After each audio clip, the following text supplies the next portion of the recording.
Vamos começar a nossa aula. A primeira, eu sei que é Elisa, Ana Elizabeth, Emília, Carlos, Daniel, Eloy. Prazer. A primeira aula do curso, ela se propõe a fazer assim um panorama do que é o Espiritismo, que certamente vocês já sabem o que é, se vieram aqui, estão em busca de explicações sobre o espiritual, né?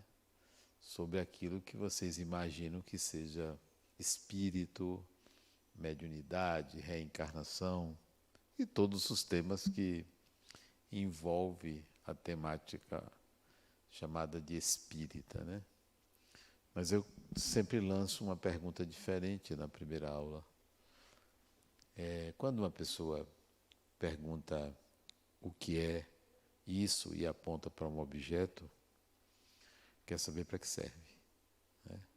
Quando você pega uma caneta e alguém pergunta o que é isso, aí você vai explicar o que você faz com aquilo, né?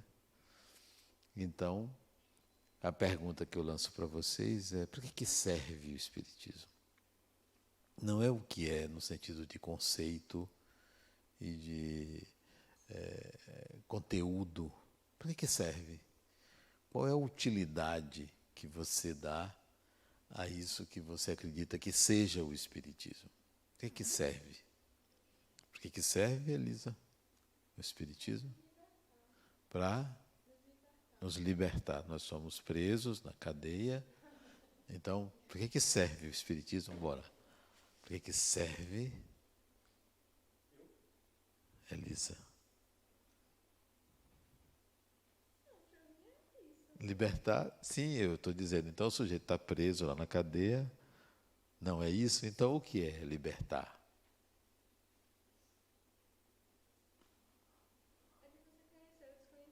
Você conhecer o desconhecido.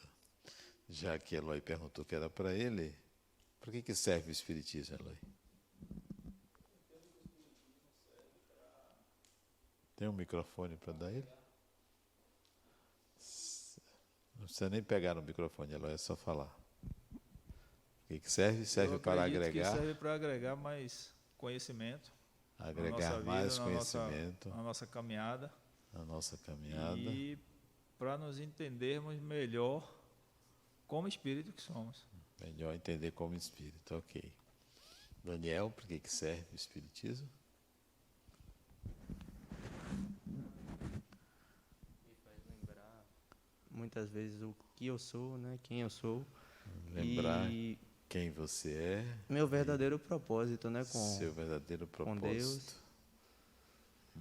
E, acima de tudo, comigo mesmo também. Você mesmo, ok. Carlos, para que serve o Espiritismo? Tudo que já foi dito, né? Eu também diria a mesma coisa. E, além disso, também a questão do estudar a força ativa que age sobre nós, né? Aquilo que está aqui ao tempo todo nos ajudando. O universo em si, né? Da questão do espírito, né? Os antepassados, quem somos, o estudo de tudo isso, né? De toda essa força ativa que age e que nos protege. Certo. Emília, para que serve o Espiritismo? Eu acho que para nos conhecer, Para nos conhecermos. né, de onde viemos, De onde viemos. que nos esclarecer que essa vida é passageira, Vida passageira. que E encarnações existem e vidas passadas, sim, né, que hoje, quem não é espírita, é difícil de entender entender isso. aí, que nós não morremos, nós somos realmente espírito. Ok.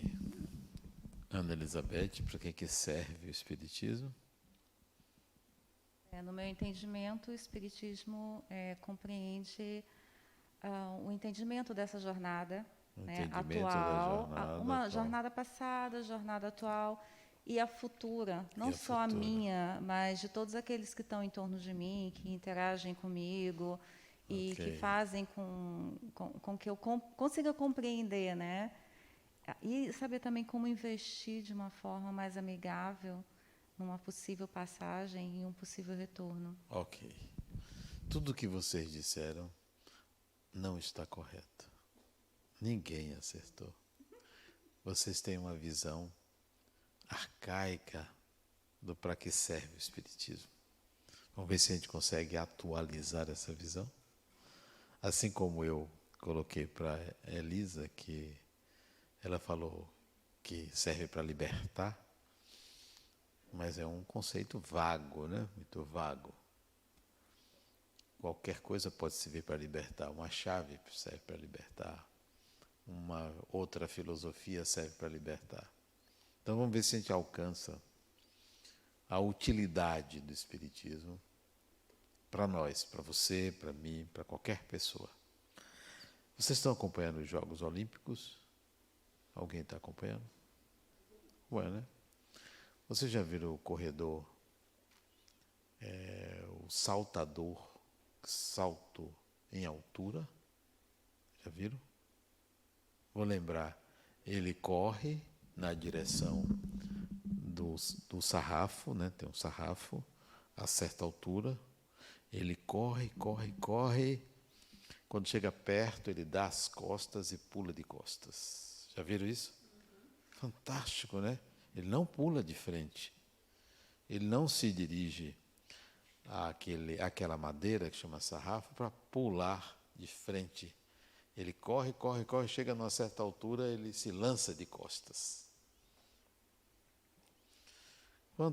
Qual a altura que ele pula? Alguém sabe? 2,54. Ele tem 1,80 m, ele pula 74 centímetros acima da altura dele. Olha, ele tem 1,70 m, ele pula 84 centímetros acima da minha altura, ele pula de costas. Qual a altura que você acha que você pula? Falando sério. 50 centímetros você pula? Acho 50 que sim. centímetros. É. Se eu mudar para 60, você pula? Não. 60 centímetros é isso aqui, ó. Pula, acho que você pula. Daniel, qual a altura? 1 metro você pula? 1,10 m?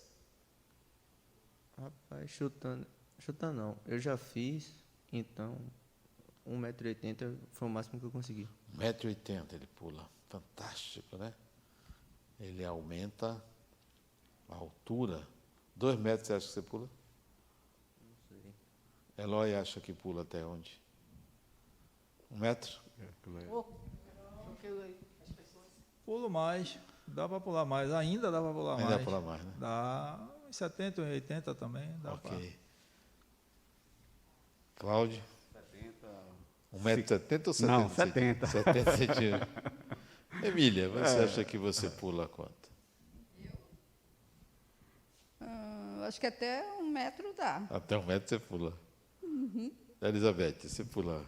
Vem cá, você quer que eu pule de costas ou de Como você frente? que- Porque como de você- frente vai ser bem menos, Como né? você quiser, como você quiser. Bom, de frente, vamos botar aí 1 metro. 1 metro. O Espiritismo é uma ampliação do horizonte. Serve para você ampliar seu horizonte. Porque o saltador ele não começa com 2,54. Tem uma linha de base. Todo mundo começa com 2 metros. Ninguém aqui passaria. Todo mundo tem que começar com 2 metros. Aí ele pula de costas, cai na espuma, volta, aí bota 2 e 2. De 2 em 2 centímetros. Aí salta. 2 e 4. 2 e 6. 2 e 8. 2 e 10. Aí vai ficando um que não consegue. Fica uma parte, vai subindo no horizonte, ó. Quando chega a 2,40, ele bota 2,41, de 1 em 1, 2,42, 2,54. O Espiritismo serve para você ampliar seus horizontes existenciais. Quais são os horizontes existenciais da maioria? Espero que não sejam os seus. É assim: eu vivo essa vida, tenho uma vida passada, eu estou reencarnado, eu acredito em espíritos, eu vou praticar o bem e vou ter uma vida após a morte melhor. Esse é o horizonte. Só isso. Não é para isso que serve o Espiritismo. O catolicismo serve para isso. O cristianismo serve para isso. E muitas filosofias, esse é o horizonte. É os 2 metros. É só para isso. O Espiritismo vai mais além. 3 metros, 4 metros, 5 metros. Quais são os horizontes existenciais? Eu sempre existirei. Não estou aqui para fazer algumas caridades e me dar por satisfeito. Isto é pobre, isto é pouco. Isso é pouco, é um horizonte pequeno. Eu vou, vivo, volto. Meu horizonte é maior. Eu estou pensando daqui a 500 anos, 600 anos, 1000 anos. Eu não estou pensando no depois da morte, nem no logo antes. Esse é o horizonte pequeno. Para que serve o Espiritismo? Para a ampliação dos meus horizontes espirituais, existenciais espirituais. Para eu ampliar. É um pouco do que você quis dizer quando você falou em libertar. Eu vou ampliar o seu conceito dizendo que o Espiritismo veio para libertar a gente dessa visão pequena, limitada do viver. Mas é uma visão de longo prazo. Quanto tempo eu tenho pela frente? Milhões de anos. E não apenas viver 70, 80, 90, 100 anos no corpo. Depois ir para a vida espiritual. Opa, estou num bom lugar. Fui para uma cidade espiritual, fui amparado por meu pai, minha mãe, meu avô, minha avó. Que maravilha. Cumpri a finalidade da vida. Isso é um horizonte pequeno. É menor do que os 2 metros. A utilidade é esta. Antigamente, a utilidade era você se salvar. Salvar de quê? Era você ser uma pessoa boa. Mas por que só isto?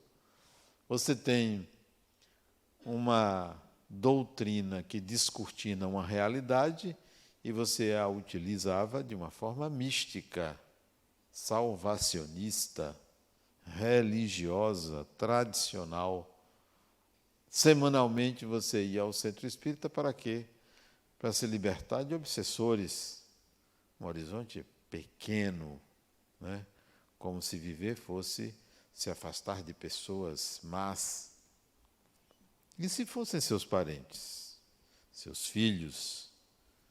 Então, vamos aumentar o sarrafo com o Espiritismo?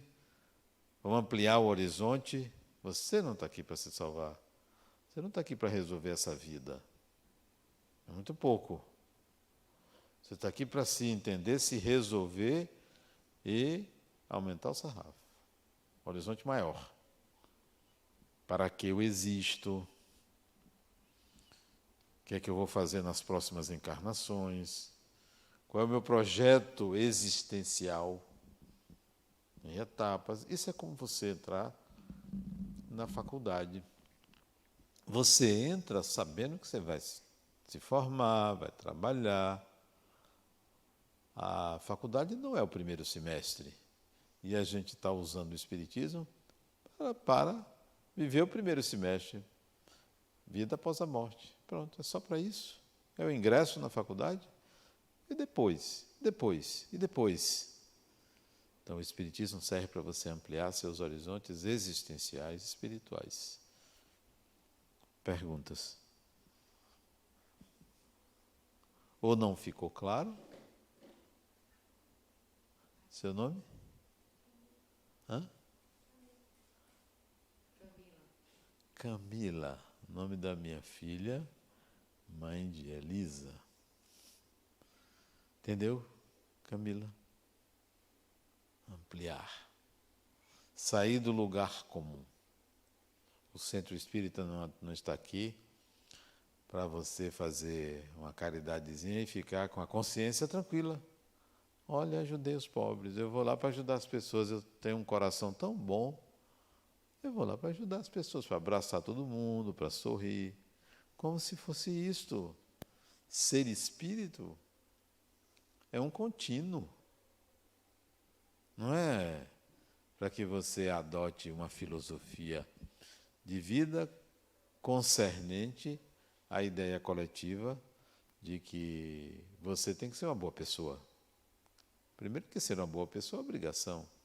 Não era nem a religião que deveria estar ensinando isso, né? Então o espiritismo serve para você aumentar o sarrafo, ampliar seus horizontes. Quem sou eu? E não o que eu estou fazendo aqui, ou para que eu estou aqui. Não, para que eu existo. O que é a minha existência, que é para sempre, não é para a vida após a morte, né? Entendendo o que é, nem sempre você entende para que serve. Entendendo para que serve, você vai estudar e ler com outro propósito, né? Espera aí, eu estou aqui para mim, eu estou aqui, não é para acreditar, não é para acreditar. Se você não acredita em espíritos, morra. Morra. Morreu, aí você vai, não é que é.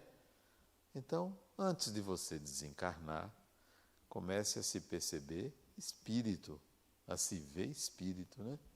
E não apenas ficar, será que existe? Será que eu estou sozinho? Isso já deveria ter sido resolvido, né? Sim, há. Você vai encontrar pessoas que lidam com o espiritual místico, pessoas que lidam com o espiritual sagrado, pessoas que lidam com o espiritual pragmático, é porque é, não é porque existe uma intenção religiosa de mostrar uma proposta de transformação, é porque é. O espiritual não depende da religião, nem do espiritismo, ele é como o sol. Não acredito que existe o sol. É porque é. Depois você vai poder dar a explicação que você quiser. Então, o espiritual tem que ser visto de uma forma pragmática. É uma realidade. E eu vou me ver nesta realidade e não condicionar a minha vivência espiritual ao meu comportamento. Você vai viver espiritualmente, óbvio, e você não vai condicionar o seu comportamento. Você é quem você é, independentemente do seu comportamento. O comportamento é um recorte de quem você é. Então, quem você é que você vai viver na realidade espiritual, né? Quando surgiu o Espiritismo? Quando surgiu, Elisa, o Espiritismo? Sabe? Foi ontem, anteontem, semana passada? 1000 anos atrás? 2000 anos atrás? 5000? Quando Não, surgiu acho que o Espiritismo? menos de 1000. Menos de 1000 1000. anos atrás? Maria, foi muito longe. Eloy, sabe quando foi?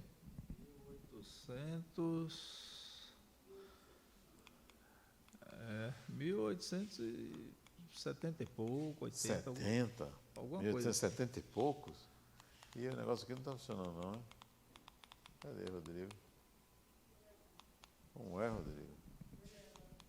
Não. Tá, agora tá. Não.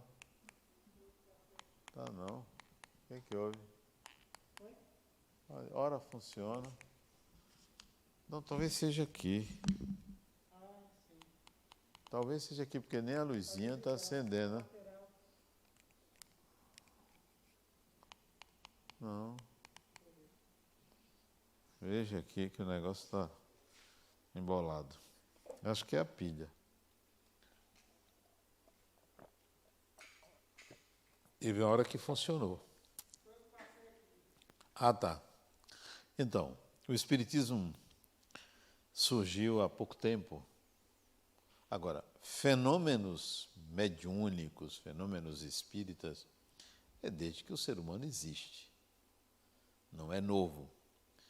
O Espiritismo é uma proposta de entendimento dos fenômenos.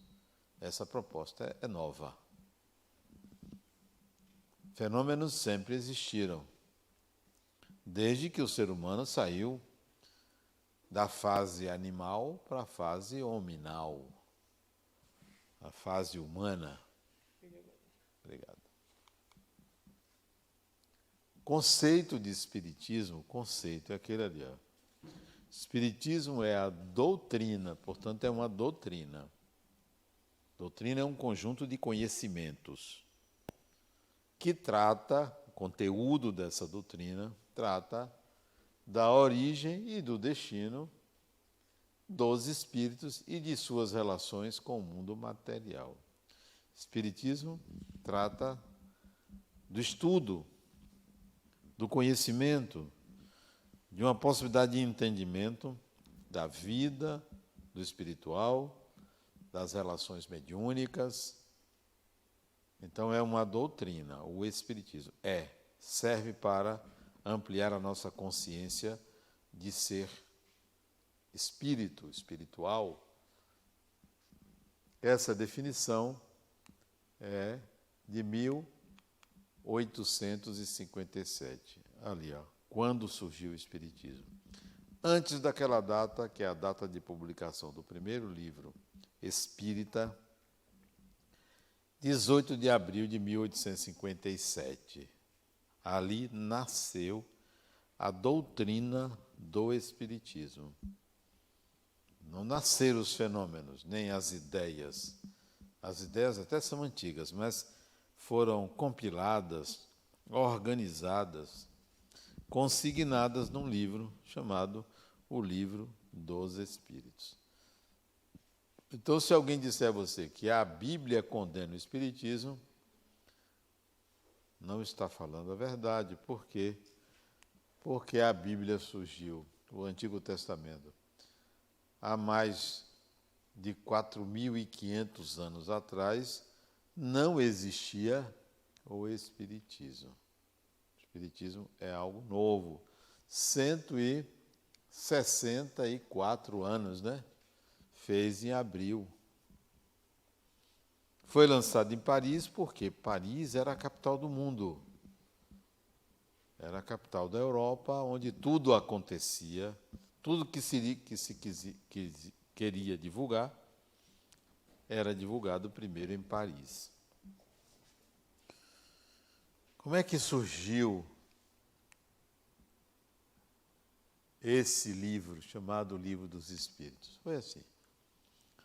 Um pedagogo francês de nome Hippolyte Léon Denisard Rivail, um professor que tinha estudado na Suíça, tinha 50 anos, ele foi convidado por um amigo dele a assistir uma sessão de mesa girante, que era comum em Paris. O que é sessão de mesa girante?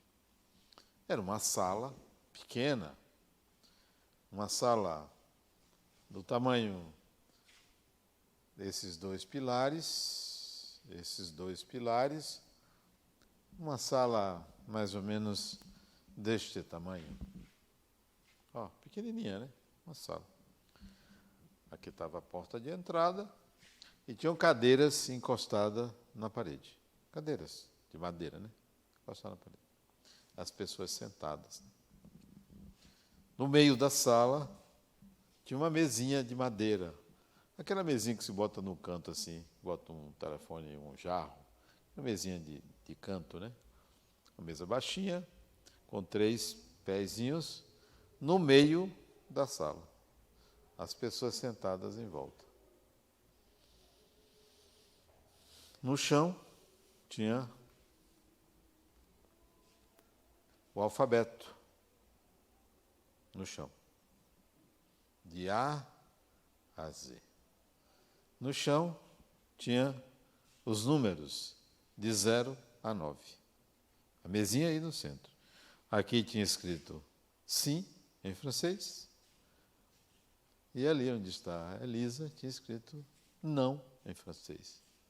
E a mesinha no centro. E as pessoas sentadas em volta. Tinha uma delas anotando o movimento da mesa. Sem que ninguém tocasse na mesa, ela saracoteava no salão, na sala, tocando nas letras, e alguém anotava qual era a palavra que surgia. A palavra, a frase, o ditado, o nome, a data, eram chamadas mesas girantes, porque a mesa girava sozinha, não era ninguém tocando. E ele foi assistir. Leon, Hippolyte, Denisard e Vail, um professor, tradutor do alemão para o francês, do inglês para o francês, porque ele falava esses idiomas, além do espanhol, francês, espanhol, inglês e alemão. Ele trabalhava como tradutor, ele tinha uma escola e ele também contribuiu para a reforma do ensino do francês na França. Então era uma pessoa conhecida, tinha vários livros publicados em nome dele. Ele foi assistir essa reunião. Sentou lá na cadeira, né? E viu a mesinha. Faziam perguntas, a mesinha respondia, tocando nas letras, nos números. E terminou a reunião, ele foi embora com o amigo dele. E o amigo dele perguntou na saída: então, professor, o que é que você achou?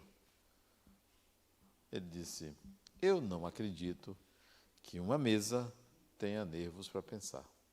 Isto é, tem um cérebro. Eu não acredito. Só disse isso. Isto quer dizer que ele estava dizendo: alguma coisa manipulava essa mesa. Porque a mesa não pensa. Ou a mesa pensa? Não pensa. Então ele saiu com esta impressão de que existia alguma coisa, uma fraude, uma manipulação, alguma coisa. 1854. Ele foi a primeira vez a uma sessão dessa. No ano seguinte, o amigo insistiu para irem a outra sessão de mesa girante. Igualzinha. Ele foi. Só que ele levou perguntas que ele queria fazer para testar se tinha fraude. Perguntas do tipo assim: o que é que está acontecendo agora na rua tal, na casa número tal, da rua tal, aqui em Paris? Casa de um amigo dele. Ora, ninguém sabia que ele iria perguntar isso. Só ele. E a resposta da mesa, entre aspas, seria checada depois, para ver se aquilo de fato era verdade, porque ele iria para a casa do amigo lá e perguntar o que estava acontecendo, para ver se a mesa acertava. E acertou. Perguntas assim que não deixava dúvida que havia uma inteligência por detrás. Mas vamos ver que inteligência é. Qual é seu nome? Fulano de tal, nasci em tal lugar, morri em tal lugar, vivi assim, fiz isso, fiz aquilo. Então ele fazia perguntas que não deixavam dúvida que por detrás eram pessoas falecidas. 1855, foi no ano seguinte que ele fez isso. 1855. Ele então passou a levar várias perguntas para aquela sessão, pegou as mesmas perguntas e mandou para outras reuniões, pessoas, amigas que frequentavam outras reuniões, mandou para outros países, Espanha, Alemanha, Estados Unidos, onde aconteciam essas sessões também. As respostas foram enviadas para ele. Então ele perguntou, numa dessas sessões, o que é Deus? E veio a resposta. Pediu ao amigo que levasse a mesma pergunta, simultaneamente, em outra reunião. O que é Deus? Veio a resposta. E assim sucessivamente, e quando ele viu respostas coincidentes, ele colocou no livro o que é Deus, e vem a resposta que vinha das várias sessões de mesas girantes e também de pessoas que tinham a mediunidade mais ostensiva. Por exemplo, esse era um tipo de comunicação. Tinha outro tipo de comunicação.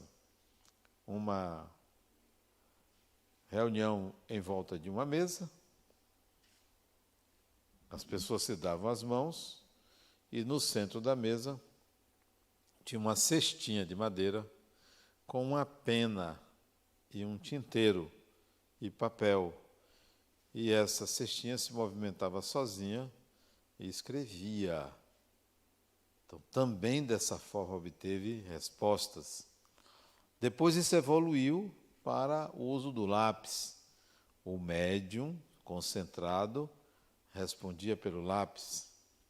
Depois evoluiu para pessoas que viam os espíritos, conversavam com os espíritos e transmitia a resposta diretamente. Em 1857, então, ele publicou o resultado disso com o nome de O Livro dos Espíritos. Como ele tinha muitos livros publicados em nome dele, ele usou um pseudônimo, que todo mundo sabia que era ele, não foi um pseudônimo para se esconder, não, para diferenciar as obras dele daquilo que eram resposta dos espíritos. Esse nome ele retirou de uma informação que um espírito disse que ele foi um sacerdote numa encarnação no século XIII, XII ou XIII, um sacerdote de nome Allan Kardec. Ele então passou a utilizar, a partir dali, este pseudônimo na edição dos livros sobre espiritismo. Alguma pergunta? Até aí? Diga, Daniel. Nada? Tudo bem? Elizabeth, tudo bem?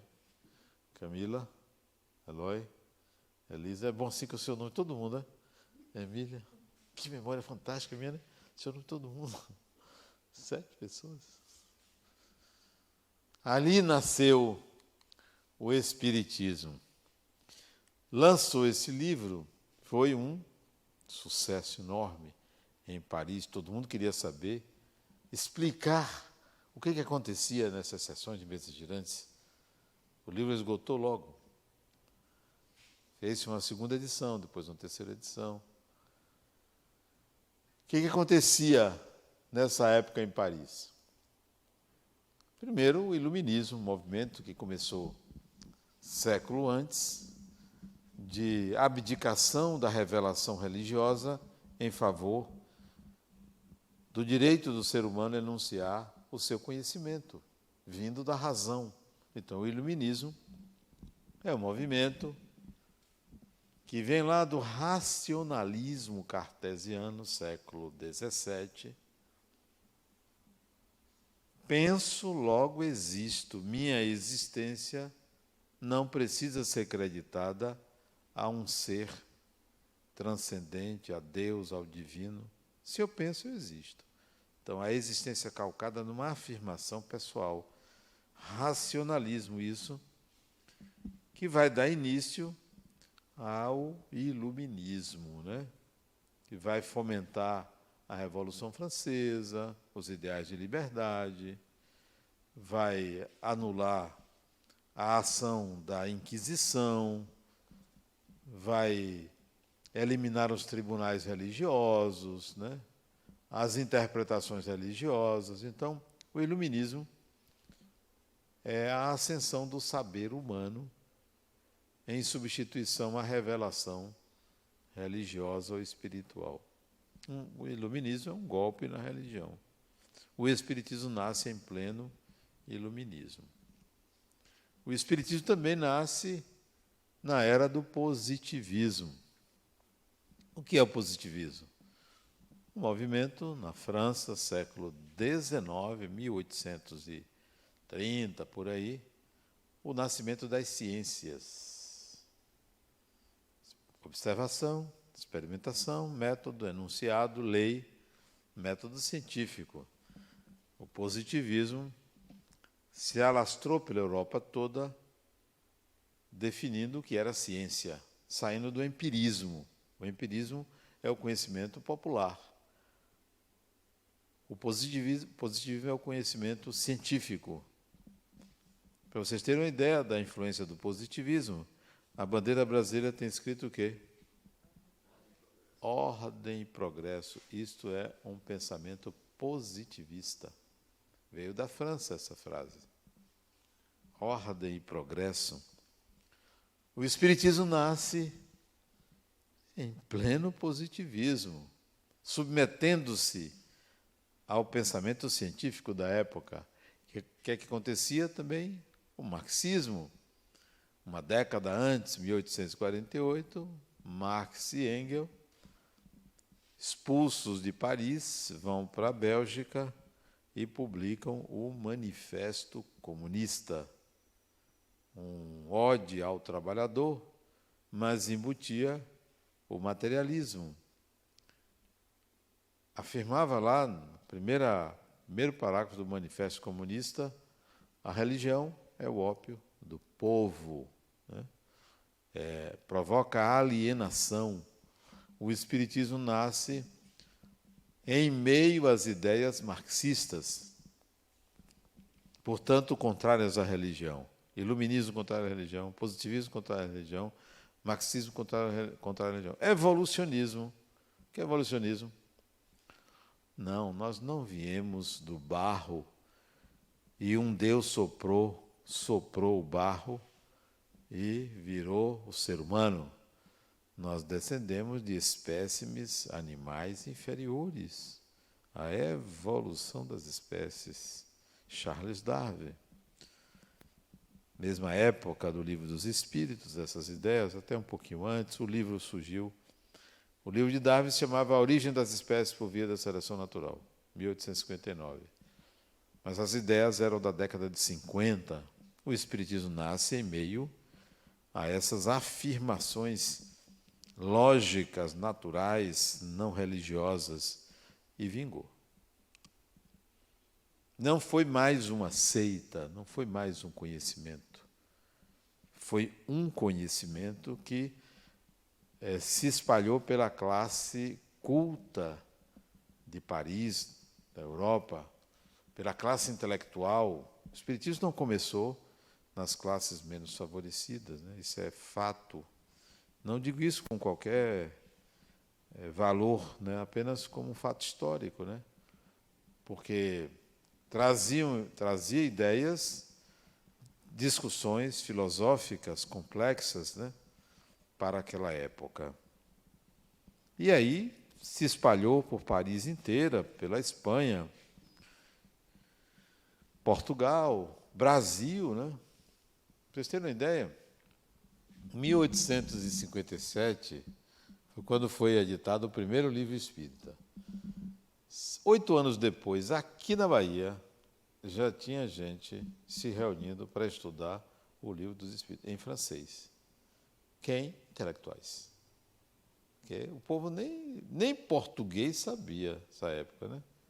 Hoje, o brasileiro não lê um livro por mês? Imagine 1857, na Bahia, embora aqui era a capital da República, mas não se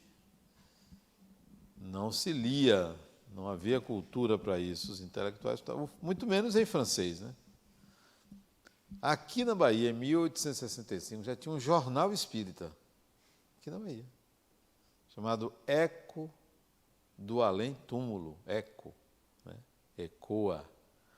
Um jornalista chamado Luiz Olímpio Teles de Menezes editava um jornal Aquele era jornalista, né? Eco de Atlântico. Então, o espiritismo passou a ser conhecido no mundo por aqueles que estudavam, que sabiam o francês, né? Entendam que o espiritismo era divulgado como uma doutrina, não era o fenômeno. O fenômeno já existia, sempre existiu. Eram as explicações sobre o fenômeno. A palavra espiritismo surge nessa época. A palavra mediunidade surge nessa época. Agora, a faculdade mediunidade, o ser humano sempre teve, mas não tinha nome. O nome foi dado por Allan Kardec. Reencarnação sempre teve. Vem lá do Egito Antigo, os hindus também já, na Índia, a reencarnação antiga. Mas o Espiritismo veio explicar o fenômeno, como é. Mas o nome não é do Espiritismo, reencarnação. Entenderam o momento histórico em que surgiu o Espiritismo e quando surgiu? Alguma pergunta até aí? Vocês estão calados? Porque nem os túmulos estão tão calados. E vocês estão calados? Pergunte, Camila. Não?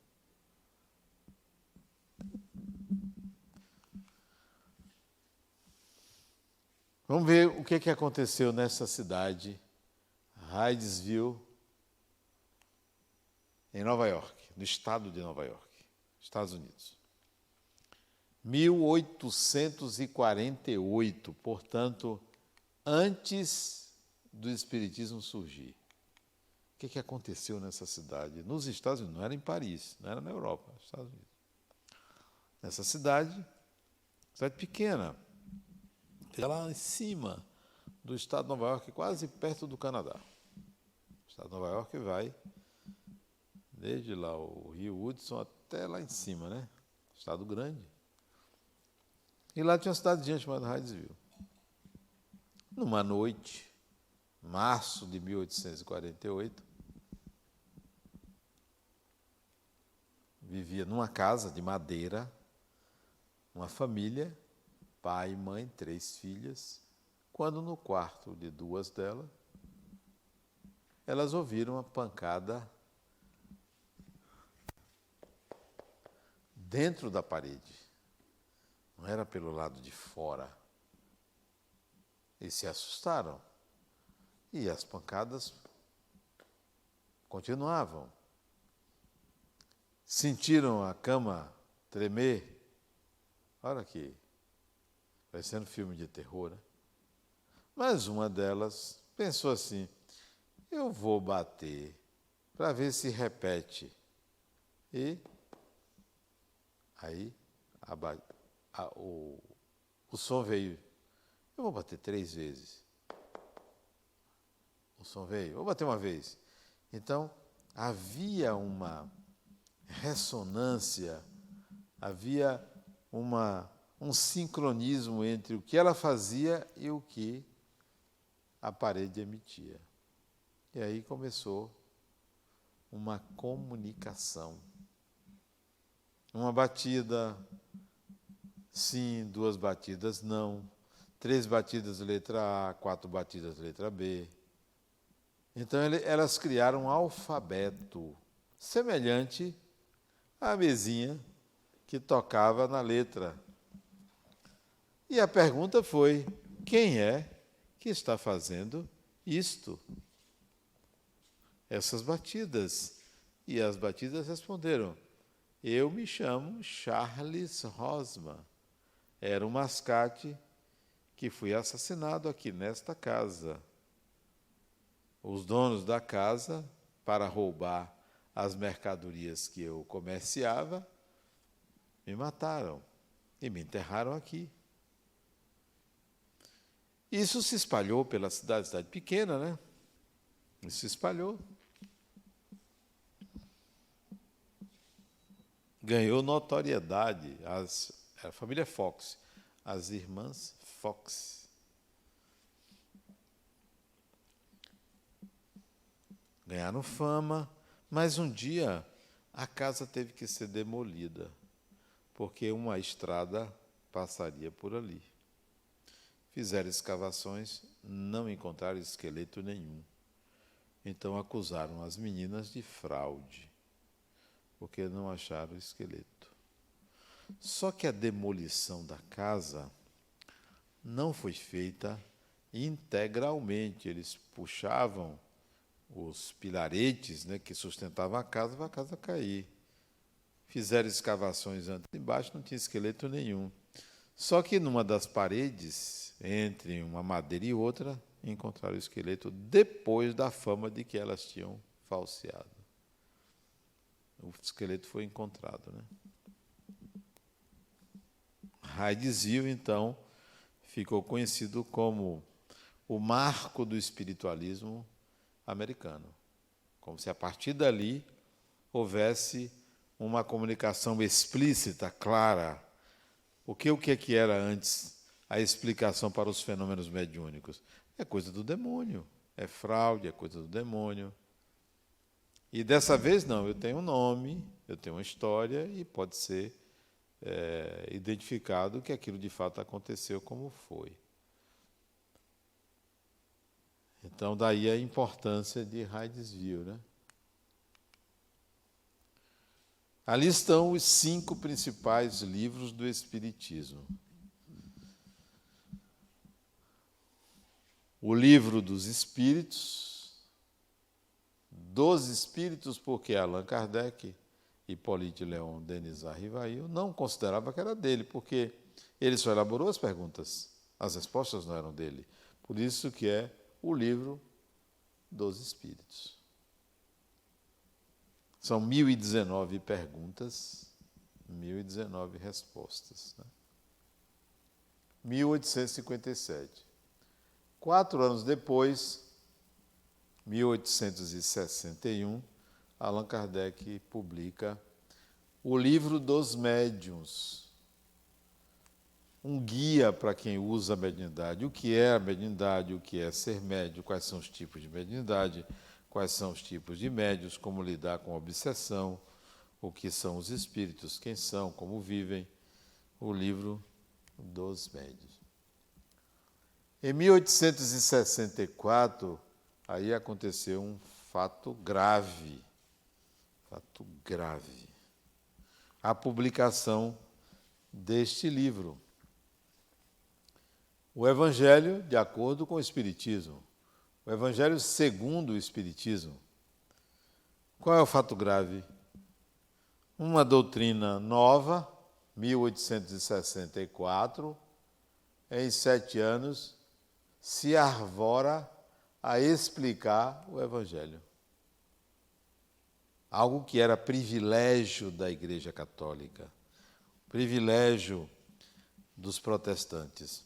Vem um pedagogo francês, lança um livro explicando o Evangelho de acordo com uma doutrina. Uma arrogância, digamos assim. Não, arrogância, uma petulância, né? Isso foi em 1864. Isso teve uma repercussão tão estrondosa nos meios religiosos que em Barcelona, lá na Espanha, Barcelona é ali pertinho de Paris, né? Em Barcelona, livros espíritas foram queimados em praça pública. Não podiam mais queimar os médiuns, né? Como fizeram com as bruxas, né? Queimaram os livros. Ora, queimam-se os livros, mas não se queimam as ideias. E mais ainda, queimar livro, todo mundo se perguntava, o que tem ali que deve ser queimado? Então isso serviu como uma divulgação muito grande do Espiritismo. O fato grave, ao invés de inibir, a busca pelo conhecimento espírita aumentou. Barcelona passou a ter mais centros espíritas do que Paris. Todo mundo queria saber de que trata livros proibidos e queimados em praça pública. O que aconteceu com o Espiritismo? O Espiritismo era uma formiguinha. Aí vem o elefante e ficou com medo da formiga. Transformou a formiga num elefante. O Espiritismo ganhou uma dimensão como rival da Igreja Católica. Mas quem fez isso? A própria igreja. Transformou o Espiritismo em rival. Por causa desta obra, né? O Espiritismo explicando as máximas de Jesus. Mostrando que ali, aquilo que Jesus disse, tinha reencarnação, tinha mediunidade, tinha autotransformação, tinha vida espiritual na fala de Jesus, né? Algo que o catolicismo não trazia esse entendimento, né? No ano seguinte, em 1865, Allan Kardec publica O Céu e o Inferno, mostrando que não existe inferno, nem existe céu. O que contém esse livro? Depoimentos de espíritos, pessoas que vivem bem na dimensão espiritual. A consciência é onde está o céu, é na consciência onde está o inferno. O livro tem depoimentos de espíritos desencarnados, né? Onde vivem, onde moram, como fazem, o que é isso, o que é aquilo. E, em 1868, ele publicou o livro A Gênese, explicando os milagres atribuídos a Jesus. Era a ciência da época.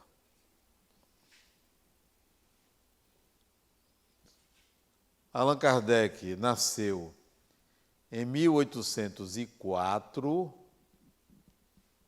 começou a estudar os fenômenos em 1855, porque 54 não conta porque ele não se interessou. Em 1857 ele publicou esse livro, até 1868. Em março de 1869, ele teve um aneurisma aos 65 anos. Um aneurisma, chegando em casa, e ali desencarnou. Aos 65 anos. Leon Hippolyte Denisard Rivail. E logo após a desencarnação dele, foi publicado um livro chamado Obras Póstumas, com um conteúdo de assuntos que ele não teve tempo de publicar. Então é um sexto livro, Obras Póstumas. Obras póstumas, após a morte. Está aí a base do Espiritismo. A base é essa aí. Você quer começar a entender o que é o Espiritismo, tem que ler esses livros, né?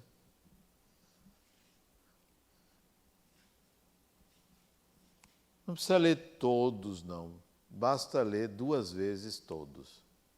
Não precisa ler todos, basta ler 2 vezes. 3, pode ser 3, né? 1, 2, 3. 3 é um número bom. Ou 4. Dizer que é contra o Espiritismo sem ter lido isso, não tem sentido. Eu não posso falar da Bíblia se eu não tiver lido. Eu não posso falar da sua doutrina se eu não a conhecer. Eu me lembro quando eu comecei a estudar mais o Espiritismo, eu fui a um terreiro de Candomblé para conhecer. Fui à igreja de Jesus Cristo dos Santos dos Últimos Dias para conhecer a doutrina dos Mórmons. Fui conversar com um muçulmano para entender Alá, para poder dizer, poxa, eu entendo porque eu li. Agora, dizer eu sou contra sem conhecer, tem muita gente que é contra o Espiritismo sem ter lido nada, por puro preconceito, como tem gente que é contra o Candomblé sem conhecer o Candomblé, critica sem conhecer, diz que é a religião do demônio. Não conhece. Perguntas? Que silêncio é esse? Estou preocupado. Preocupado.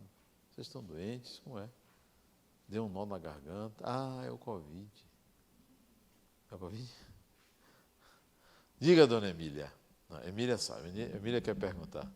Pergunte aí, Emília. Hein?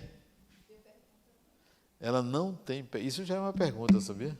Então você sabe tudo. Aprendendo o quê? O que você aprendeu até agora? Vá, interage. Não, por favor. Uma coisa assim Sou diferente que péssima. você nunca tinha ouvido.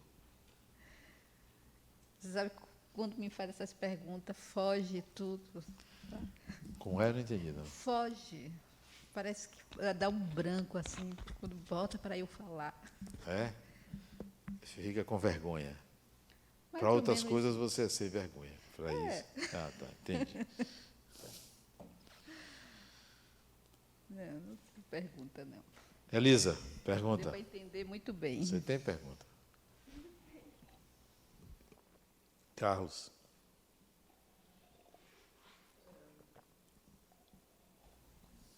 Então, Allan Kardec, ele não tinha, assim, ele não era espírita. Não era espírita, ele era protestante. Então, ele ele conseguiu escrever todo esse livro através da ajuda de um médium. Os espíritos, médiuns diferentes, traziam comunicações. Ele escrevia para vários centros espíritas que se espalharam a partir do primeiro livro, que mandavam mensagens, ditados, informações, resposta a perguntas que ele enviava, e aí ele publicava isso. Quer dizer, não era ele o médium que captava de um espírito e escrevia, não. Isso veio de vários centros espíritas espalhados pela Europa. Ok. Pelos Estados Unidos, no Brasil. Ele coletava isso e reunia e publicava. Algumas coisas nesses livros têm comentários dele. Ele comentava também. Ele tecia considerações sobre o que ele recebia dos vários centros espíritas. E depois dele desencarnado, algum médium, ele teve alguma, assim, Não se comunicou. comunicação com Não se comunicou aqui no Brasil, mas depois de desencarnado na França, ele trouxe comunicações por vários médiuns de vários centros lá, Ok. depois de desencarnado. Daniel, você tem.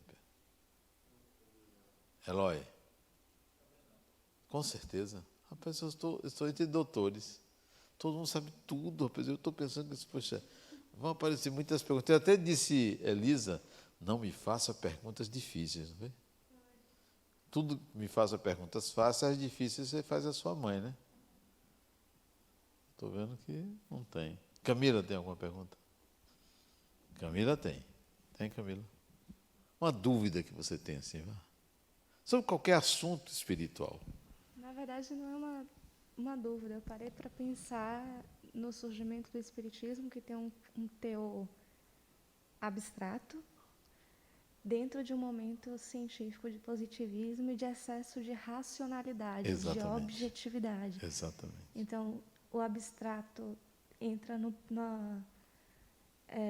surge, né, ecoa no momento da ciência mais pragmática também, né, o antagonismo das duas coisas emergindo. É esse paradoxo. Por isso que eu coloco que o momento histórico era completamente desfavorável a vingar uma ideia que não tivesse respaldo na prática. E tinha respaldo na prática.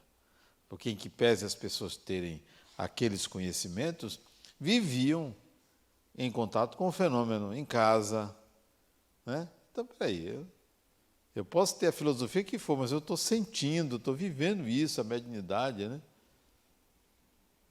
Então, por isso que vingou, porque Espiritismo trata de realidade, não trata de fé, de crença, não é questão de crença, de fé, é a realidade. Diga, oi, tá vendo? Depois disso aí, por que com tudo isso, hoje, praticamente isso é morto na França e é tão intenso no Brasil? Rapaz, fez uma pergunta importantíssima. Olhe bem. A França, como a Europa, de resto da Europa, sofreu muito por causa da religião. A Inquisição contribuiu para reduzir a fé religiosa. Isso é um fenômeno mundial, não é só naquela época, não. Desde a Inquisição, os últimos episódios da Inquisição ainda são do século XVIII. Desde os últimos episódios da Inquisição, a fé do ser humano no cristianismo vem diminuindo. É um fenômeno mundial. O número de ordenações de sacerdotes no cristianismo hoje é muito menor do que o número de ordenações de pastores evangélicos. E antes você ordenava 10 pastores evangélicos, 200 padres, 20 vezes mais. Hoje é o inverso. Então, houve uma queda muito grande. Você vai nos Estados Unidos, entre homens e mulheres de 20 a 50 anos, eles já não querem mais ir à igreja. O americano ele é muito fiel à religião dominical, né? Protestante, né? A vontade de ir à igreja, as pregações caindo. Então, século XIX, já existia uma queda nas ordenações religiosas. As igrejas estavam se esvaziando. Para Salvador, isso antes do Covid, não tem nada a ver com o Covid. As igrejas eram fechadas, abriam para uma missa aqui, outra ali, uma festa, um batizado, um casamento. Quando você ia a uma missa, era uma igreja que tinha muita gente, as outras, gatos pingados, né? Então, essa queda da religiosidade institucional é um fenômeno mundial, que não começou agora, lá desde o século XVIII.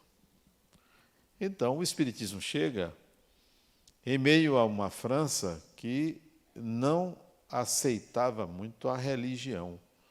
E o Espiritismo chegou também como uma religião, porque o catolicismo transformou o Espiritismo numa religião. Aí houve um declínio. Depois da morte de Allan Kardec, começou um declínio. Chegava na França, no final do século, tinham poucos centros espíritas. Mas aconteceu um outro fenômeno fantástico, que foi a tradução das obras do francês para o português no final do século XIX. 1890, tradução. Pronto. O Brasil, então, passou a aumentar o número de pessoas que estudavam o Espiritismo.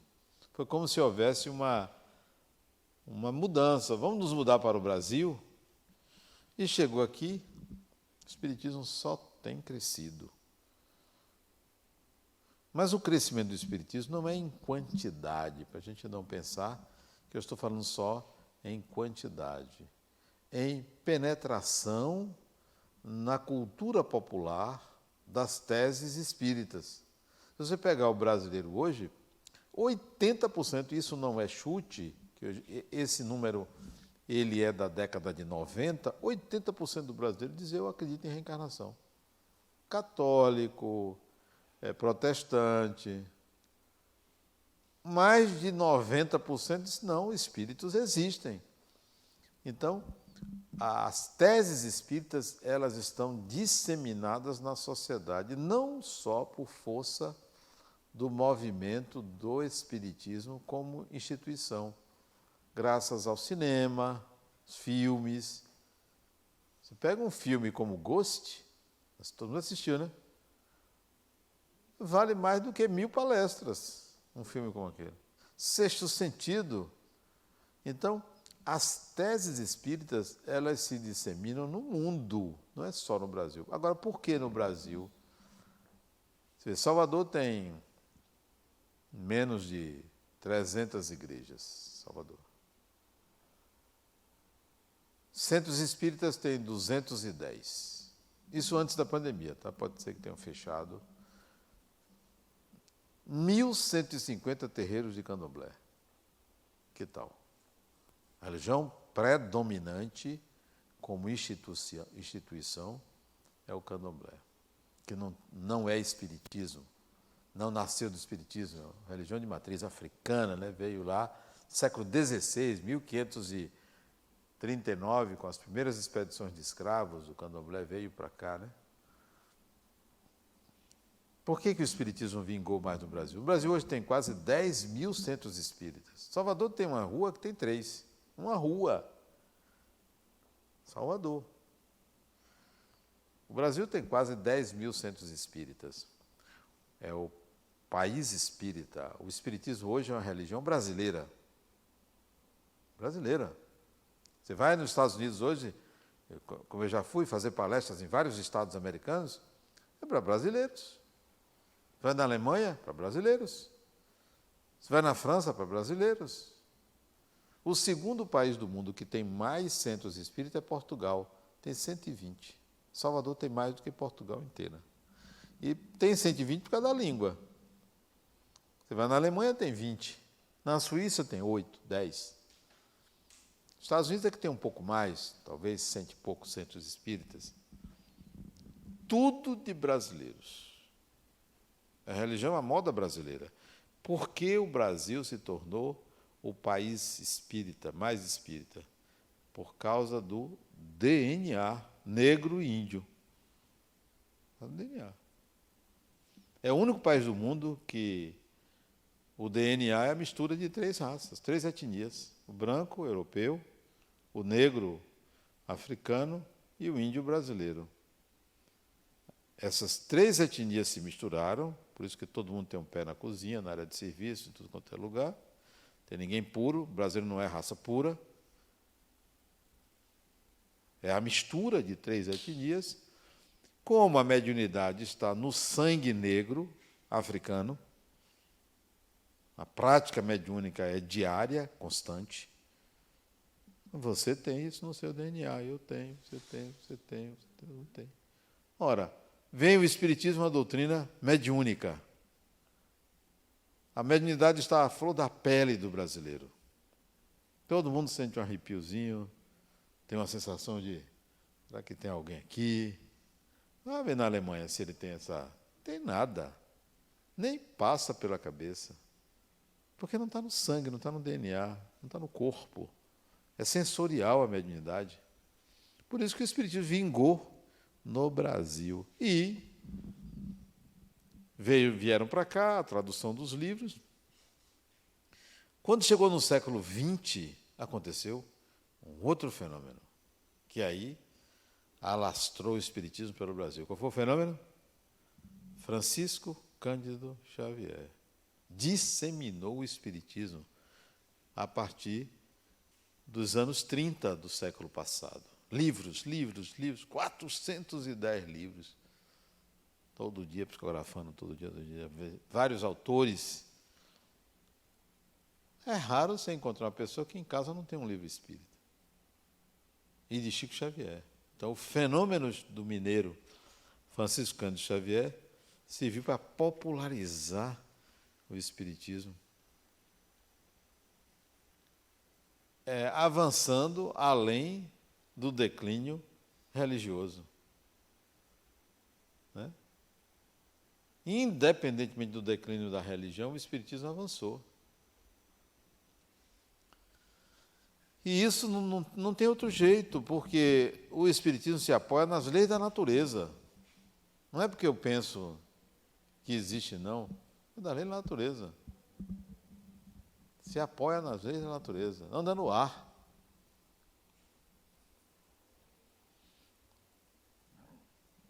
Entendeu, dona Elisa? Entendeu mesmo? Ótimo. Entendeu, Eloy?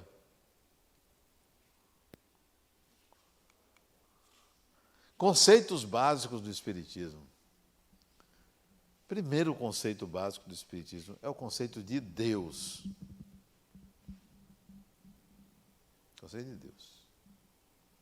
Primeiro capítulo do Livro dos Espíritos. Deus. Está lá a pergunta, o que é Deus? Não é quem é, não. O que é? O que? O que pode ser qualquer coisa. E o Espiritismo sai da tradição religiosa de colocar adjetivos em Deus. Deus é simplesmente uma causa. É a causa de tudo. Pronto, acabou, só isso. Tudo que você colocar como adjetivo sobre Deus é humano. Isso quer dizer que para o Espiritismo, tudo que existe só pode ser obra de um Criador. Então Deus é um Criador, é o Criador. Acabou. Como é, o que é, não sei. É apenas o que cria. As ideias de que Deus é amor, Deus protege, Deus ama, Deus isso, Deus aquilo, vem do imaginário popular, que precisa dessa adjetivação. Entendeu, Emília? Então, na hora H, você apela para Deus. Ó, estou com medo, Deus. Não quero que aconteça isso, Deus. Não quero adoecer, Deus. Não quero morrer, Deus. Então, Deus é uma ideia conciliadora no ser humano. Uma ideia. Agora, o que é Deus não é essa ideia conciliadora. Essa ideia conciliadora, você precisa dela para conciliar opostos dentro de você. Mas o que é de fato? Eu não sei. Para o Espiritismo, é uma causa. Entendeu, Elisa? Entendeu mesmo? Fácil assim? Fantástico. Entendeu, Daniel? Camila? Está processando. Isso. Hein? Oh, eu esqueci que você existia.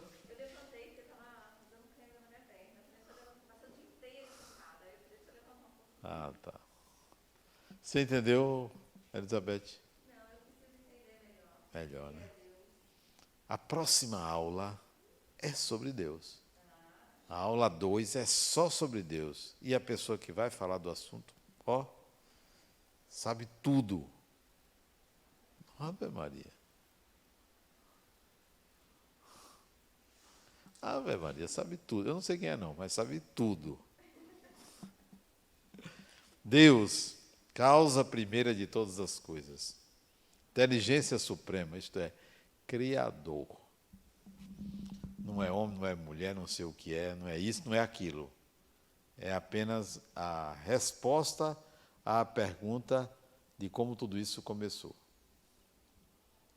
Segundo conceito, espíritos. O que são espíritos? Pessoas. Pessoas. Gente, farinha do mesmo saco. Pessoa, ser humano, espírito é a mesma coisa. Elisa é um espírito. Desencarnou, espírito. Elisa é uma pessoa. Desencarnou, é uma pessoa. Não muda absolutamente nada. Pessoa pensa, sente, ama, odeia, gosta, não gosta, vive, dorme, come. É um ser humano. O espírito é ser humano. Ponto. Não é sobrenatural, não tem poder sobre você. É uma pessoa. Só que nós fomos educados tendo medo. Medo. Então, digamos que Emília, eu tenha 20 anos, Emília seja minha mãe, Emília tem 50 anos. Digamos que Emília desencarne. E eu amava a minha mãe. Emília desencarne. Minha mãe desencarnou. Aí ela vai lá em casa, na casa dela, eu estou lá. E ela fica perto de mim. Eu devo ter medo de você? De jeito nenhum. Por que eu teria medo? Mas mesmo pessoas queridas, quando se aproximam, a pessoa sente, se benze, né? Acende a luz, reza ou então fica debaixo do cobertor, com medo. Por quê? Isso chama atavismo, condicionamento. Condicionamento. Nós precisamos desconstruir a ideia de que espírito é algo sobrenatural. Descondicionar a mente e o corpo na relação com o espiritual. Em dezembro do ano passado, Não foi dezembro do ano passado, foi dezembro de 2019. 2019. Sabe quando você está andando e sente que tem alguém lhe seguindo? Não sei se vocês já tiveram isso. Vocês já tiveram isso? Dentro de casa. Às vezes eu olhava assim, não via nada. Eu perguntei, tem alguém aí? Não ouvia a resposta. Dezembro. Aquilo me incomodou, né? Você está na sua casa e tem um espírito ali te seguindo. Já sentiu isso, Elisa? Já? Tem medo?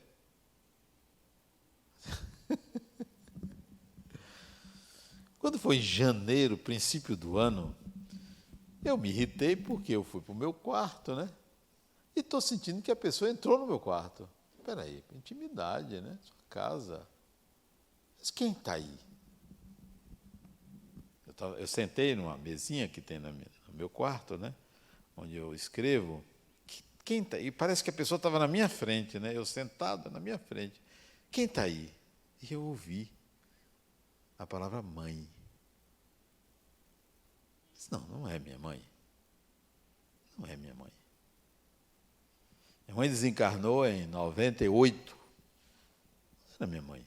Se fosse minha mãe, eu sentiria que era minha mãe. Disse, mãe? Hein? Será que sentiria mesmo? Sentiria. A energia, a sensação.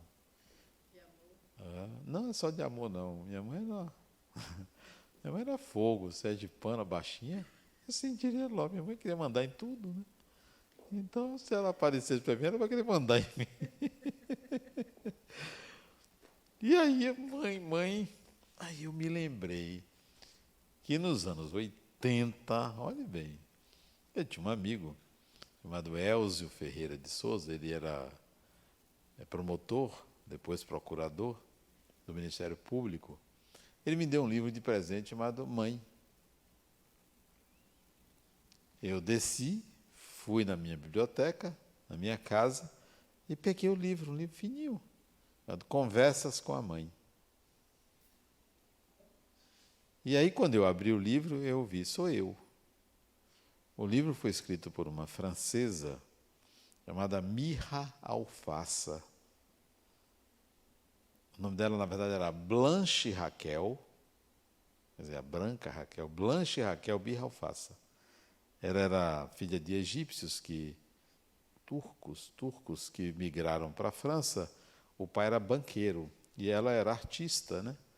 Pintora. Casou, tal, foi morar na Índia e tomou conta do ashram de Sri Aurobindo. Aí eu disse, é você? Por que você não me disse antes? Ficava com esse mistério me seguindo. E de vez em quando ela aparece lá em casa, né? Naturalizar a relação com os espíritos. Naturalizar, são pessoas. Entendeu, Emília? São pessoas, seres humanos. Um dia ela chegou para mim e disse, você esqueceu de mim. Foi, eu esqueci de você. É muita coisa também, eu dizendo para ela, é muita coisa ficar pensando em você, né? Muita pretensão sua ficar pensando em você. Aí um dia ela me acordou 2h30 da manhã, com raiva de mim, porque eu tinha esquecido dela. Espírito é gente, pessoas. Tem mistério, não tem erro. Relação pessoa a pessoa, né? Isso é no Espiritismo. Encarnado você é espírito, desencarnado você é espírito, não muda nada.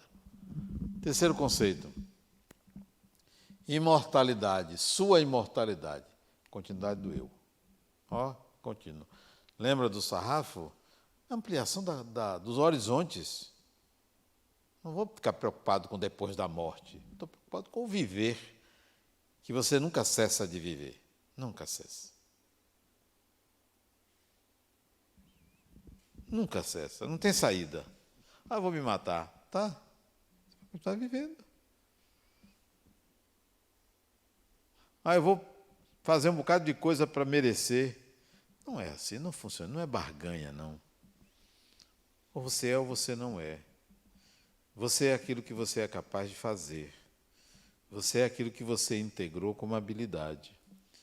O espírito é imortal. Você é imortal sendo espírito. Agora, você, personagem, morre. Nunca mais você vai ser Ana Elizabeth. Nunca mais vai ser Elisa, nem Miriam, nem Daniel, nem Carlos, nem Eloy, nem Camila, nem Adenal. Adenal tem que morrer. Morre, chega uma época que morre, ou por acidente, ou por infarto, ou doença, ou Covid. Todo mundo morre. O que reencarna, você não vai reencarnar. O que reencarna é o espírito que você representa. Porque você, Elizabeth, é um recorte do espírito. Quando você diz eu, o espírito que você diz eu, tem aí esta forma, esse modo de viver, esse modo de pensar, esse modo de sentir, isso é do personagem, que é um recorte do espírito que você é. Então, você, Elizabeth, não vai reencarnar. Eu, Adenal, eu não vou reencarnar. Mas eu, espírito, vou reencarnar, vou formar um novo corpo que não é Adenal. Vai depender de meus pais, da época, do meio. Entendeu, Emília? Que você não reencarna.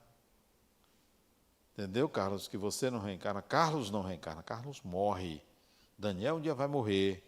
Daniel não volta mais. Agora, o espírito, que é muito maior do que o que Daniel é, o espírito que é muito mais do que o que Emília é, muito mais do que o que Camila é, vai reencarnar. É esse eu, espírito, que continua. O personagem morre, mas o eu continua. Dá para entender? Ou é complicado isso? É, Eloy? E esse eu ainda, esse espírito eu, Sim. ele ainda leva algumas lembranças ou algumas características? Leva. Agora o que acontece, Elizabeth? Digamos que você, nessa encarnação, você é casada comigo, se apaixonou por mim, algo fácil de acontecer. Você é apaixonada por mim. Aqui está minha irmã, ali está minha filha, ali está meu pai, ali está minha mãe. Tudo isso nessa vida. Família. Está ali meu cunhado, está ali meu filho. Desencarno eu. Primeiro, do grupo eu desencarnei. Ok. Eu era Adenauer, casado com a Elizabeth, tinha filhos, meu pai, minha mãe, ficou todo mundo lá. Aí chega aqui, mundo espiritual, dimensão espiritual, eu reencontro Sandra. Sandra, fomos casados na vida passada, e outra vida. Era apaixonadíssimo por ela, ela me desprezava, tá um charminho. Gostava. E agora? Eu sou o marido dela? Ou sou seu marido? Aí encontro Marinese. Marinese foi minha mulher em outra vida. Não, minha mulher não. Meu marido em outra vida, que eu era mulher. Encontro ela. Eu era mulher. Então, peraí, eu era mulher, eu era marido de. Quem sou eu? Eu não sou nem mais seu marido, nem mais marido dela, nem mais a esposa dele. Eu sou o espírito que teve uma encarnação como Adenauer. Aí você desencarna. Eu estou morando com Sandra agora, né? Eu resolvi assumir. Você vem, Adenauerzinho, então. Minha filha, a fila anda, ó. Nada. Então, as relações no mundo espiritual se modificam porque há um amadurecimento de quem desencarna em relação a quem ficou. Todo mundo vai desencarnar, a gente vai se encontrar, mas antes disso, se eu for aparecer a Marinese, eu não vou me mostrar Adenauer. Para ela me conhecer, eu tenho que mostrar uma aparência de mulher, sem problema, porque meu corpo espiritual é um corpo mais plástico, mais fácil de ser moldado. Se eu for aparecer a você, tem que ser como Adenauer, porque senão você não vai me reconhecer. Entende? Então, o corpo espiritual ele é moldável à mente do espírito.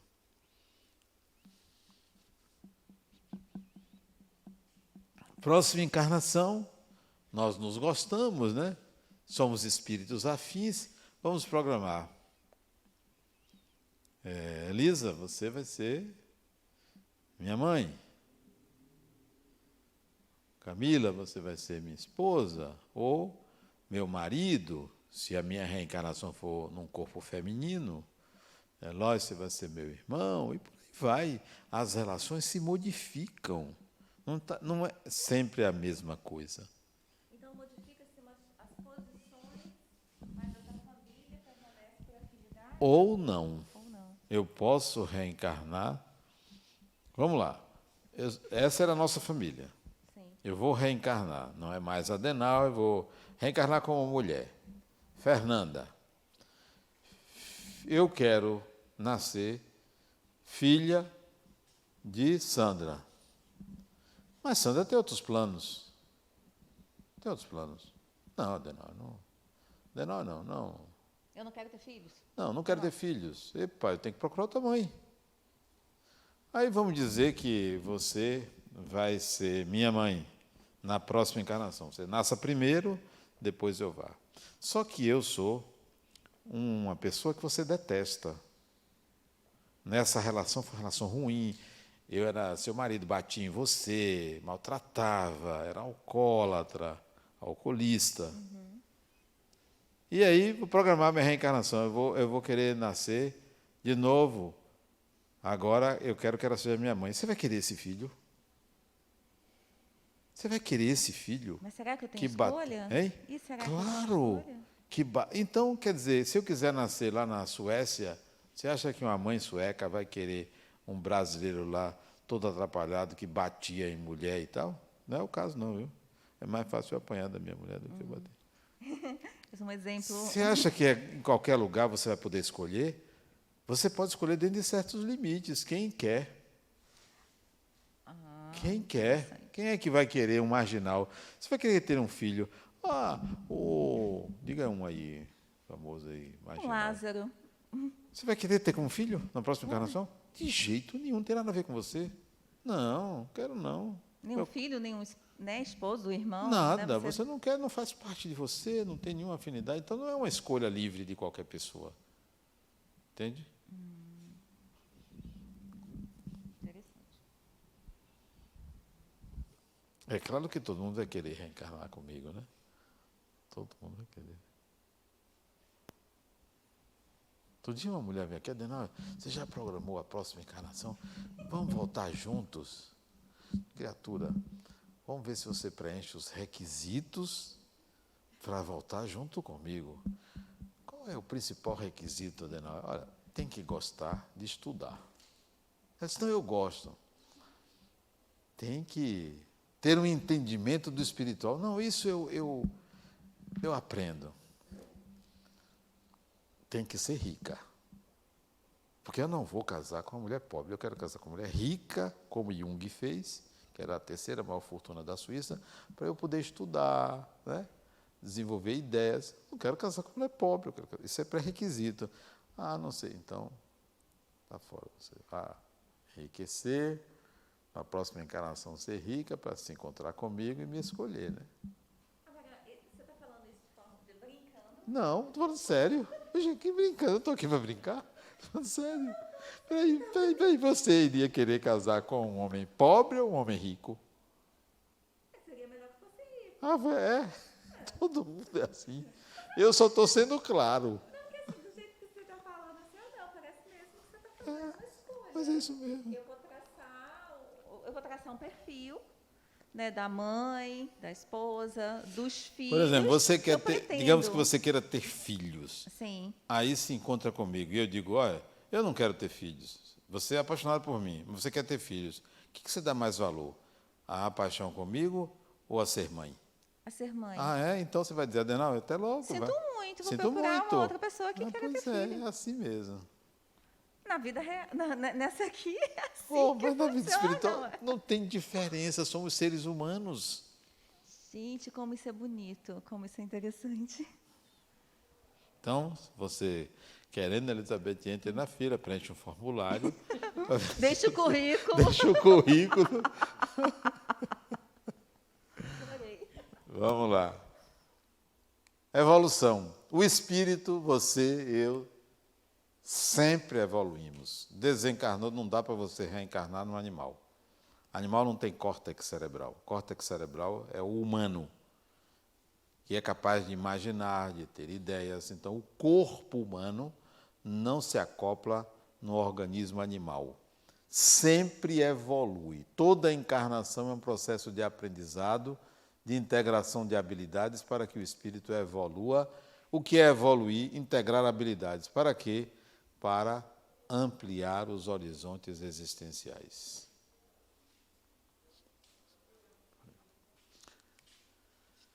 Mediunidade. Todo ser humano é médium. Preto, branco, amarelo, cor-de-rosa. É médium. Espírita, católico, budista, muçulmano, todo mundo é médium. Todo ser humano tem a possibilidade de receber influência de espíritos ou de pessoas desencarnadas. Todo mundo. Entendeu, Elisa? Está sabendo disso, né? Sua casa tem espíritos, tal, que... Pode perguntar.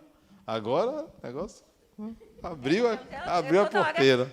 Toda hora ela vem com o microfone e fica com pena que ela fica andando para lá e para cá. Mas, assim, com relação à mediunidade, todos nós temos mediunidade, mas isso, alguns com a mediunidade mais desenvolvida do que outras. Por quê? Porque investiram há mais tempo no exercício da mediunidade. Quanto mais você exercitar, mais isso passa para o seu corpo espiritual. Ah, entendi. Traz uma evolução, né? Isso. Reencarnação é um processo biológico. Todo mundo reencarna. Não é uma crença. Você, para nascer, você precisa de um embrião e um endométrio. Embrião só, você não reencarna. Endométrio só, com espermatozoide. Se não tiver óvulo, não reencarna. Óvulo e endométrio só, não reencarna. É um tripé. Embrião, que é o óvulo fecundado, colou no endométrio, no útero da mulher, o espírito se liga ali. Isto é reencarnação, um fenômeno biológico. Não tem como você, espírito desencarnado, tem uma mulher ali, eu vou reencarnar. Ela tem que ser fecundada, não tem saída, seja in vitro, seja pela relação sexual, só pode ser dessa forma. Você não entra num corpo que já está formado. Lá tem uma criança, eu vou entrar ali para começar uma encarnação. Não, você tem que começar lá, no embrião fecundado, no embrião que nidou, na concepção. Tem que ter o útero da mulher. O útero ou a trompa, depende aonde se liga, né? Nas gravidezes tubárias. Né? Reencarnação. Não foi o Espiritismo que inventou, é um processo biológico. E a moral cristã. O Espiritismo adota o cristianismo, a ética cristã, como sua ética, que podia ser budista, podia ser do candomblé, podia ser a ética muçulmana, a ética cristã, porque os espíritos que programaram o Espiritismo eram cristãos. Perguntas?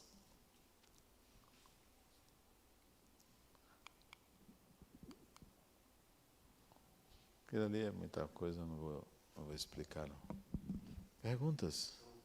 Diga, Carlos. Para ficar claro, a reencarnação ela acontece não na batida do coração, mas sim na fecundação do óvulo. Fecundação. Não é na fecundação, não. É na nidação. Há uma diferença. O que é fecundação? É você pegar um óvulo e colocar o espermatozoide lá dentro. Perde a cauda quando entra, né? Isso é fecundação. Isso é um embrião. Você pode congelar. Não tem espírito ali. Não tem espírito ali. É só, o preparo para a reencarnação. Esse óvulo fecundado, ou embrião, precisa estar colado a um corpo. Sem colar o corpo, o espírito não tem a frequência para ele se conectar e reencarnar. Precisa do corpo. E esse momento em que o óvulo desce, fecundado e prende no útero, é chamado de nidação. Nidou, fez um ninho ali. Ou concepção. Mas há quem chame concepção, há quem chame fecundação de concepção, há quem chame nidação de concepção. É na nidação que começa a reencarnação. Certo? É a partir daquele momento que A ligação energética começa ali. Ali começa a reencarnação. Na nidação, no momento em que cola. Não é na fecundação. Entendeu, dona Emília? Entendeu, senhor Daniel? Camila, nos casos de aborto,